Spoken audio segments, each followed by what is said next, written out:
창세기 29장입니다. 창세기 29장 1절로 6절 말씀. 오늘 말씀은 야곱이 하란 근처에 도착해서 목자들을 만나 대화하는 내용을 담고 있습니다. 그래서 오늘 말씀 1절에 보면 동방 사람의 땅에 이르렀다라고 그렇게 기록하고 있습니다. 이 동방 사람의 땅을 하란 땅이라고 말하지 않은 것은 하란은 아니고 하란 근처이기 때문에 그렇게 표현을 했습니다. 어디인지는 자세히 모르지만 하란 근처에 있는 그런 광야의 그 우물가에 도착을 하게 된 것입니다. 첫째로 야곱은 우물가에서 사람들을 기다렸습니다. 1절에서 3절 말씀 보면요, 그 내용이 담겨 있습니다. 1절에서요, 야곱은 동방 사람에 도착했고요, 사람의 땅에 도착했고, 난생 처음 보는 길을 따라 하란 근처까지 이제 온 것을 알 수가 있습니다. 이곳에서 우선 사람을 만나야 했습니다. 그래서 그는 우물가에서 사람을 찾기로 했습니다. 우물가는 양떼를 모는 목자들이 모이는 곳이었습니다. 목자들이 양떼에게 물을 먹이기 위해서 양떼를 데리고 오는 곳이었습니다. 마침 양떼에게 물을 먹이는 목자들을 만나게 된 것입니다. 1절에서 3절까지의 이 말씀을 보면 야곱이 얼마나 그 길을 가는 데 있어서 더듬더듬 한 걸음 한 걸음 모르는 길이니까 찾아서 거기까지 도착을 한 것인지 알 수가 있습니다. 더듬더듬 길을 찾아 하란 근처까지 도착을 했습니다. 처음 가는 길이죠. 그리고 야곱은 밖에서 사는 사람이 아니었습니다. 어머니하고 집에서 그냥 지내던 사람이 갑자기 어쩔 수 없이 이제 먼 길을 떠나게 됐으니 얼마나 두려웠겠습니까?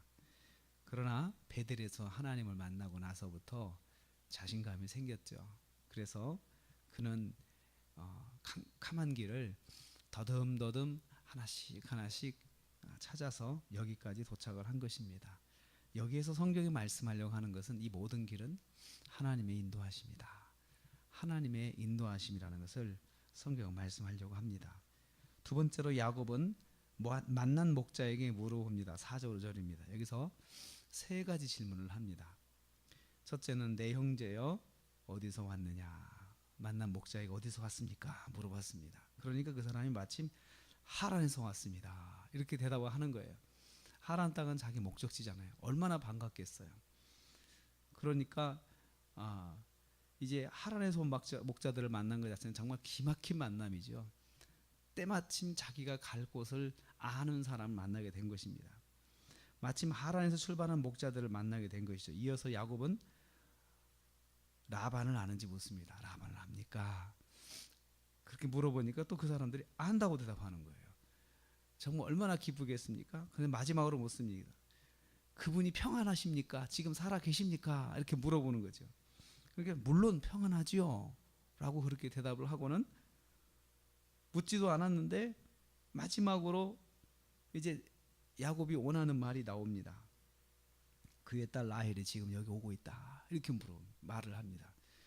사람들이 이제 대화하는 과정 속에서 정말 야곱에게 필요한 말이 딱 나옵니다. 그의 딸 라헬이 오고 있으니까 라헬을 곧 만나게 될 것이다 라고 그런 정보를 준 것입니다.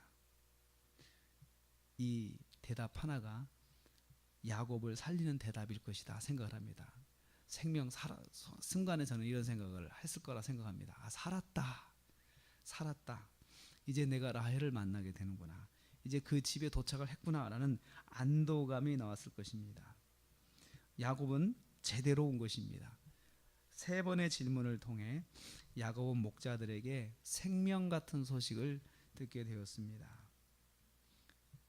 저는 이 말씀을 통해서 베델의 축복은 우물가에서부터 구체적으로 드러났습니다 라는 생각을 하게 됩니다. 임마누엘의 약속이 베델에서의 하나님의 축복의 기본이죠. 내가 너와 함께 있어가지고 내가 이곳에 다시 돌아오게 하겠고 하늘의 별과 같은 뭇 백성을 자손의 복을 너에게 주겠다라고 그렇게 말씀을 하셨는데 그 말씀이 구체적으로 이루어진 것이 바로 여기 우물가입니다. 이제 조금씩 하나님의 임마누엘의 그 약속의 복이 드러나기 시작한 것입니다. 야곱을 우물가로 가에까지 인도하셨고 우물가에서 목자들을 만나게 하셨습니다. 그리고 그들과의 대화를 통하여 라헬을 만날 수 있는 길을 열리게 하셨습니다. 야곱은 하나님의 약속을 믿고 캄캄한 길을 걷기 시작했습니다. 그리고 생면부지의 지역에 가서 만나는 사람들에게 물어물어 하나님의 장소에 도착을 하게 된 것입니다. 여기서 야곱은 베델에서 하나님을 만나고 하나님의 약속만 믿고 길을 떠났습니다. 그리고 만난 사람들에게 적극적으로 물어 길을 찾습니다. 여기서 우리는 한 가지 교훈을 얻습니다. 하나님의 약속은 믿고 행동하는 자에게 열린다는 것입니다. 하나님의 약속의 말씀을 듣고 그냥 듣고 끝나면 안 됩니다. 그 말씀을 듣고 믿게 되면 자기가 해야 할 일이 있습니다. 믿음을 가진 사람에게는 해야 할 일이 있습니다. 여기는 마치 야곱이 베델의 축복을 믿고 그가 길을 떠난 것처럼, 그리고 길목에서 목자들을 만났을 때 물어보고 한 것처럼 내가 할 일이 있습니다. 하나님의 축복에는 내가 해야 할 행동이 있습니다. 또 책임이 있습니다. 그것을 야곱이 우리한테 보여주고 있습니다. 약속을 믿고 행동해라. 움직여라. 그리고 내가 해야 할 것을 해라. 그것이 약속이 드러나게 이루어지게 되는 길이 된다는 것을 알 수가 있습니다. 베델의 축복은 여기 우물가에서부터 하나씩 열리기 시작합니다. 굉장하게 시작한 것이 아니고 만남에서 시작을 합니다. 굉장한 시작이 아닙니다. 축복이. 그리고 이것이 만남을 통해서 서서히 구체화되는 거죠. 조금 시간이 되면 구체화되는 거죠. 물론 하나님의 약속은, 축복은 결론적으로 말씀을 하신 것입니다. 이렇게 될 것이다 라고 하는 거죠. 근데 그것은 미래적인 사건이죠. 미래적인 사건. 근데 미래적인 사건을 우리가 어떻게 풀어가야 되느냐, 현재적으로 하나씩 행동으로 옮겨가면서 풀어가야 하는 것입니다. 우리의 관점에서는 하나씩 서서히 열리고, 하나님의 관점은 다 보시는 거죠. 그래서 이미 주신 거예요.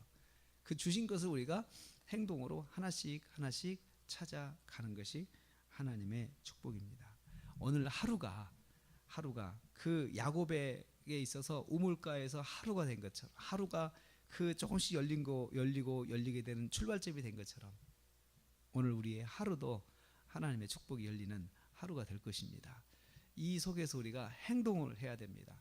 말씀을 믿고 말씀대로 행동하고, 그리고 내가 해야 할 것을 믿음으로 해야 할 것을 할 때 하나님의 축복이 또 오늘을 통해서 구체적으로 열리는 하루가 될 줄로 믿습니다. 기도하겠습니다.